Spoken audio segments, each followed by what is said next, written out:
Halo, perkenalkan, aku Sofia Afidahaya dari kelompok 5 Teknologi Pangan akan mempresentasikan mengenai laporan hasil pengamatan praktikum bioteknologi pangan dengan tema fermentasi donat. Kita mulai saja ya.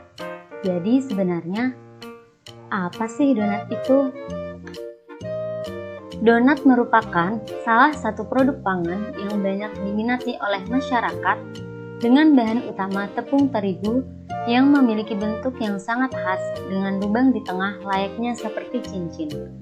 Menurut Suprapto dan Yuliani 2012. Donat merupakan makanan yang diperkenalkan oleh penduduk Amerika Utara yang termasuk ke dalam jenis roti yang digoreng dengan minyak banyak dan terbuat dari adonan ragi dan juga biasa diberi taburan gula.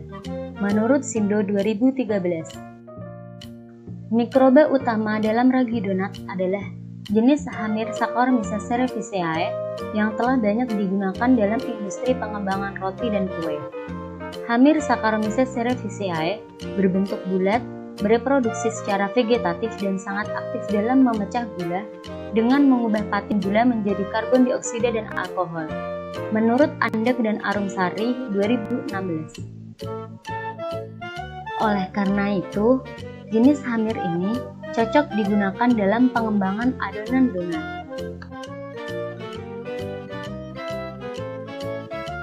Tujuan praktikum bioteknologi pangan dengan tema fermentasi donat adalah: yang pertama, untuk mengetahui perubahan yield hasil metabolisme mikroorganisme. Yang kedua, untuk mengetahui jenis mikroorganisme yang digunakan. Yang ketiga, agar dapat membuat produk bioteknologi pangan sesuai dengan tema dan perlakuan yang sudah ditentukan.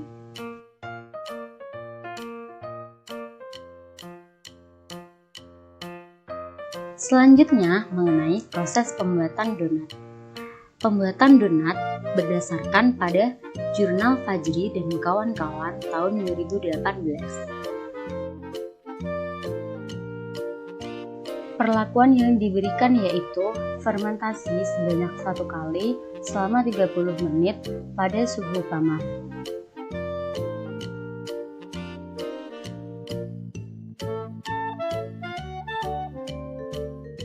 Sebelum menuju proses pembuatan donat, siapkan alat dan bahannya terlebih dahulu. Bahan pembuatan donat terdiri dari tepung terigu cakra sebanyak 250 gram, gula pasir sebanyak 50 gram, garam sebanyak 1/4 sendok teh, susu cair 125 ml, margarin sebanyak 40 gram, ragi sebanyak 1 sendok teh, dan kuning telur sebanyak 1 butir. Sedangkan alat yang digunakan terdiri dari mixer yang digunakan untuk mencampurkan adonan dengan dialiri listrik, baskom sebagai tempat untuk mencampurkan bahan, teflon sebagai alat untuk penggorengan, dan spatula untuk mencampurkan bahan secara manual.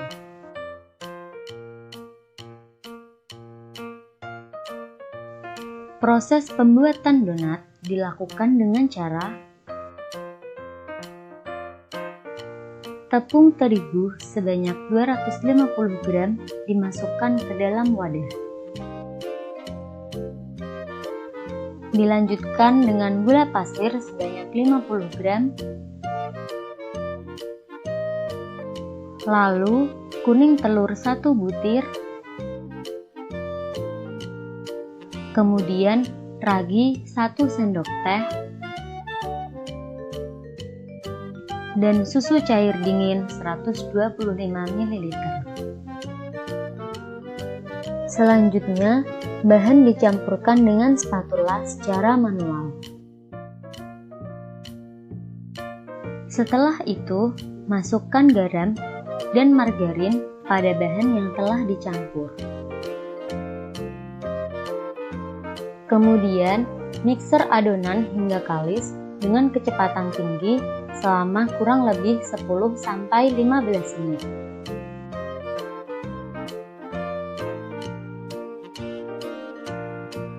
Setelah adonan kalis, adonan dibagi menjadi adonan yang lebih kecil-kecil dengan bentuk bulat.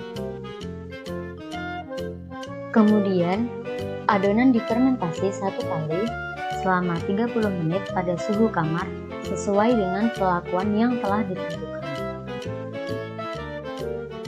Adonan yang difermentasi ditutup dengan serviet supaya keadaan donat yang difermentasi lembab, karena adonan donat yang diberi ragi cenderung panas dan supaya tidak terkontaminasi oleh bakteri.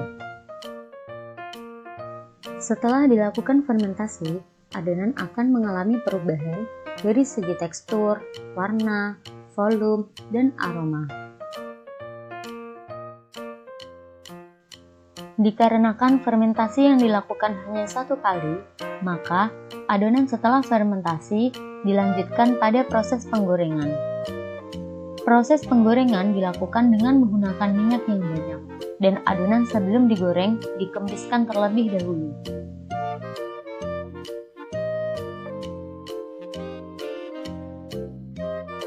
Parameter yang diamati pada proses fermentasi donat meliputi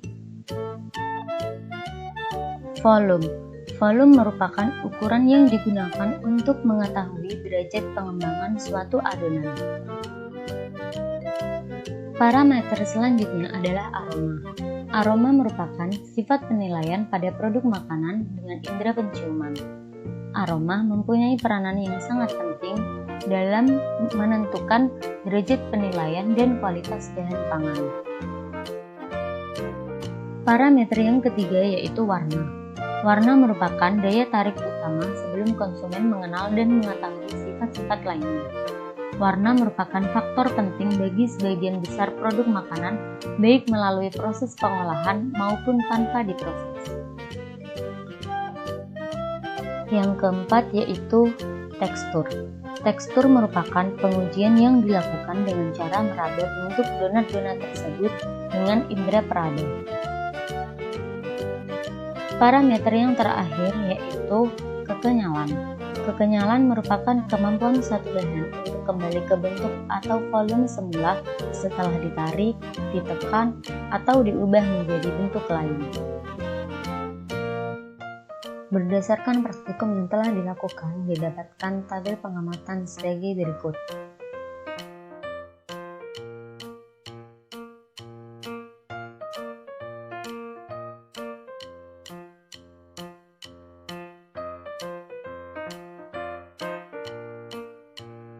Pembahasan parameter yang pertama yaitu volume. Ukuran volume donat sebelum fermentasi hingga donat matang setelah digoreng mengalami penambahan pada bagian tinggi. Perubahan disebabkan karena donat mengalami fermentasi oleh ragi yang merupakan mikroba Saccharomyces cerevisiae yang berperan mengubah karbohidrat pada tepung terigu menjadi alkohol dan gas karbon dioksida yang menjadikan donat mengembang. Menurut Novita Sari dan Murtini, Saccharomyces cerevisiae merupakan mikroba yang digunakan dalam pembuatan roti atau donat yang akan memfermentasi karbohidrat dan menghasilkan CO2 dan alkohol yang dapat mempengaruhi volume adonan donat.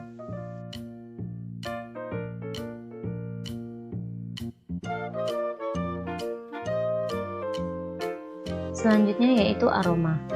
Adonan donat sebelum difermentasi tidak mengeluarkan aroma, sedangkan setelah fermentasi mengeluarkan aroma khas donat, dan aromanya semakin kuat setelah digoreng. Munculnya aroma khas donat disebabkan karena alkohol yang dihasilkan dari proses fermentasi oleh ragi. Kuatnya aroma khas donat setelah digoreng disebabkan karena proses penggorengan mengurangi kadar air yang digantikan oleh minyak, sehingga terbentuk senyawa volatil. Menurut Fajri dan kawan-kawan tahun 2018, Aroma dihasilkan dari lamanya proses fermentasi dan proses penggorengan yang menghasilkan senyawa volatil oleh senyawa aromatik akibat minyak.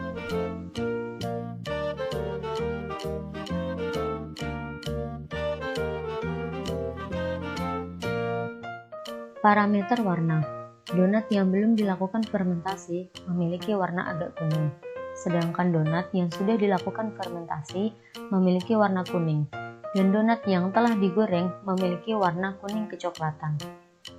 Warna adonan donat sebelum fermentasi hingga donat matang setelah digoreng dominan terhadap warna kuning, hanya saja kepekatan warnanya yang membedakan. Warna kuning tersebut dihasilkan oleh komposisi kuning telur yang dicampurkan pada adonan donat.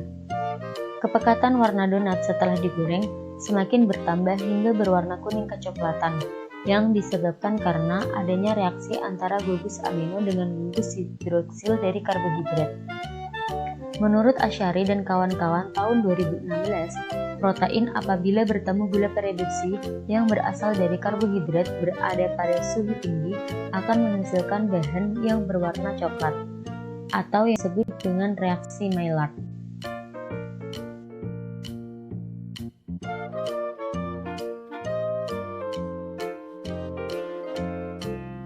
Parameter berikutnya yaitu tekstur. Adonan donat sebelum difermentasi hingga matang mengalami peningkatan tekstur, yaitu dari yang agak lembut menjadi sangat lembut. Tekstur tersebut didapatkan dari bahan utama pembuatan donat yaitu tepung terigu berprotein tinggi yang mengandung jumlah gluten yang sangat banyak. Kandungan gluten mampu memperbaiki tekstur pada donat yang menjadikannya lembut. Menurut Bardiati dan teman-teman tahun 2017 menyatakan bahwa semakin tinggi gluten semakin baik tekstur yang didapatkan, sehingga tepung terigu yang digunakan harus berprotein tinggi.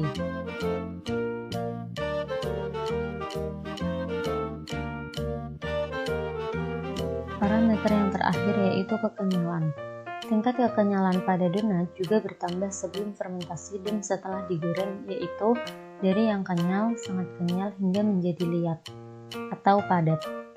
Kekenyalan donat juga dihasilkan dari gluten yang terkandung pada tepung terigu.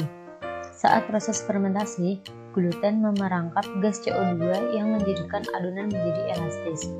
Menurut Syahril Putra dan kawan-kawan, tahun 2019, gluten dari tepung terigu membuat adonan menjadi lebih elastis, karena saat fermentasi, gluten berperan untuk memerangkap CO2 sehingga adonan tidak mengempis kembali.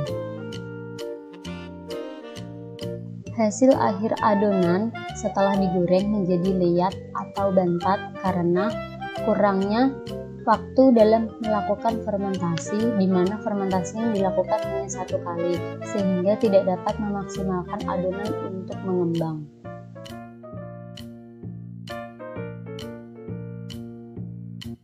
Proses fermentasi pada donat akan menghasilkan enzim yang dapat merombak gula pada tepung terigu menjadi gas karbon dioksida dan alkohol. Gas karbon dioksida digunakan untuk mengembangkan adonan, sedangkan alkohol dibiarkan menguap untuk memberikan aroma. Gas karbon dioksida saat proses fermentasi diperangkap oleh gluten yang terkandung pada tepung terigu untuk pembentukan pori. Terbentuknya pori tergantung pada kandungan protein yang spesifik yang dapat membentuk film yang elastis. Gas karbon dioksida pada donat akan semakin mengembang apabila terkena suhu tinggi, sehingga ukuran serta aroma donat setelah penggorengan semakin meningkat. Tekstur lembut juga didapatkan pada proses penggorengan, karena pada saat itu terjadi gelatinisasi dan koagulasi gluten. Enzim yang terdapat pada ragi yaitu enzim invertase yang mengubah sukrosa menjadi invert sugar atau glukosa dan fruktosa yang difermentasi langsung oleh ragi. Sukrosa dalam adonan akan diubah menjadi glukosa pada tahap mixing. Reaksi yang terjadi yaitu sukrosa plus air gula invert menjadi C12H22O11 plus H2O invertase 2C6H12O6. Menurut Indriani dan kawan-kawan tahun 2015, enzim invertase merupakan salah satu jenis enzim hidrolase yang dapat menghidrolisis sukrosa menjadi glukosa dan fruktosa. Enzim ini bisa dihasilkan dari salah satu jenis mikroorganisme yeast, yaitu Saccharomyces cerevisiae. Enzim yang kedua yaitu maltase. Maltase mengubah malt sugar atau maltosa yang ada pada malt sirup menjadi dektrosa. Dektrosa difermentasi secara langsung oleh ragi. Menurut Dahlan dan kawan-kawan tahun 2019, enzim maltase memisahkan gula maltosa menjadi dua bagian dextrose. Enzim yang ketiga yaitu zymase. Enzim zymase mengubah invert sugar dan dektrosa menjadi gas karbon dioksida yang akan menyebabkan adonan menjadi mengembang dan terbentuk alkohol. Enzim zymase merupakan biokatalis yang digunakan dalam pembuatan roti. Menurut Aziza dan kawan-kawan tahun 2012, enzim zymase akan mengubah monosakarida tersebut menjadi alkohol dan karbon dioksida.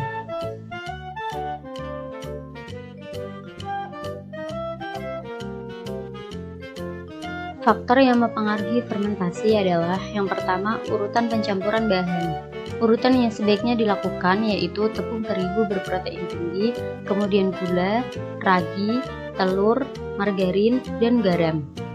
Ragi hanya akan bekerja dengan baik dalam adonan apabila tercampur dengan gula-gula sederhana, karena berfungsi sebagai nutrisi bagi ragi untuk tumbuh dan beraktivitas. Ragi tidak bisa ditambahkan bersamaan dengan garam karena garam dapat membunuh aktivitas mikroba pada ragi. Namun, penambahan garam juga tidak boleh dihilangkan karena garam berfungsi untuk membentuk flavor dan mengontrol perkembangan gluten agar diperoleh gluten dengan peregangan yang cukup, sehingga struktur tidak mudah rusak selama proses fermentasi. Faktor yang kedua yaitu waktu fermentasi. Waktu yang diperlukan untuk fermentasi kurang lebih 35-45 menit. Namun, lamanya waktu fermentasi tergantung pada suhu ruang. Faktor yang ketiga yaitu suhu dan kelembapan. Suhu ideal untuk fermentasi roti atau donat berkisar antara 30-40 derajat Celcius dengan kelembapan 75-80%.